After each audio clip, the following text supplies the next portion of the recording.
Hey guys, hope you're keeping well. Today, we're learning more advanced words and expressions with the Piers Morgan Show. I hope you enjoy it. If Israel had acted proportionately, it's a difficult word in a context like this, but hadn't visited the carnage. The first phrase that we're learning today is to visit carnage. But the word visit, which may seem very easy, has a different meaning from what we normally mean to say in everyday conversation. To visit here means to inflict, to do something harmful. To visit carnage. Carnage is masculine. Unfortunately, a lot of people have lost their lives.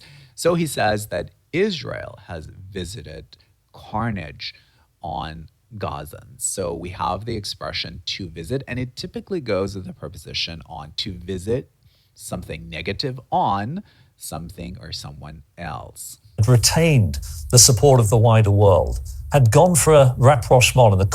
The next word is rapprochement. Rapprochement is the establishment of peaceful relations with other countries.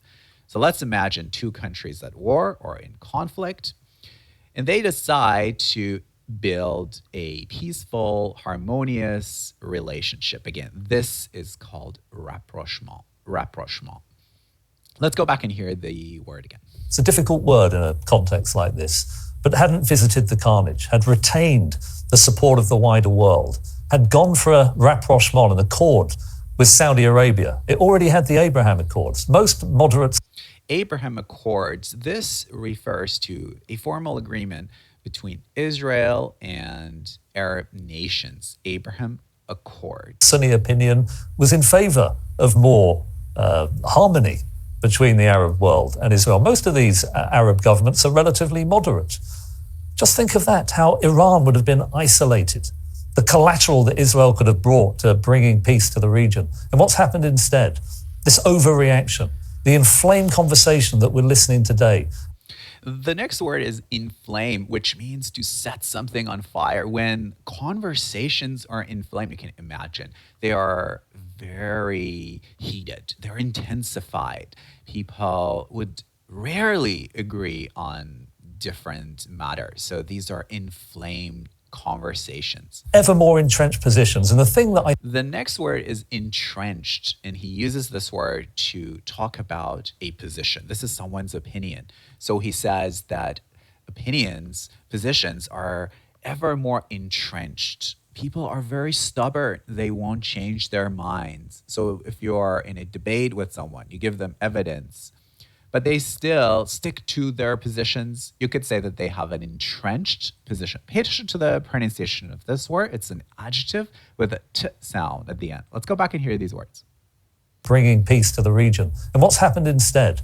This overreaction, the inflamed conversation that we're listening today, ever more entrenched positions. And the thing that I think historians will be most fascinated in is how, as I understand it, good reporting from the New York Times just recently, that an accord with Saudi Arabia was scuppered from within the Israeli cabinet. Let's talk about the word scupper. Scupper means to spoil, is to ruin something. So the accord was scuppered. It was spoiled. It was thrown away from within the Israeli cabinet. Scupper, scupper. This is used in British English mostly.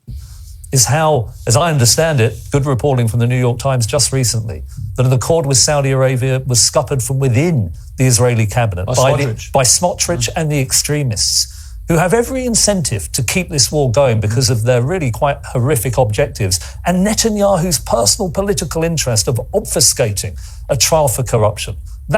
To obfuscate is to hide something, because potentially someone has committed a crime, or they don't want people to know the truth. The truth. So this is to obfuscate. Obfuscate. It's a fantastic word to learn. It's a verb. Obfuscation is the noun. Let's go back and hear it. To keep this war going because of their really quite horrific objectives, and Netanyahu's personal political interest of obfuscating a trial for corruption. That is what I think is a great tragedy that is unfolding before our eyes. And listening to the entrenched positions of you two, Piers, I don't see an easy and obvious solution. No, well, I certainly concur with, with all- with the difference. And then Pierce says, I certainly concur. Concur is to agree with someone. It is a bit of a formal word in English, but it's good to learn. So he says, I certainly concur with your opinion. I certainly agree with your opinion. It's a good word to learn. Yeah, but no. Wait, I now disagree with Matthew. Don't equate us. Don't equate me with a terrorist. Pierce, I have to be able to speak. Pierce. Right, Rabbi Shmuley, your I've called the response. Nazi on the show. Okay, thank you very much. Matthew, you're a very fair person, but with all due respect, you're just not realistic. And on that note, we're going to end today's lesson.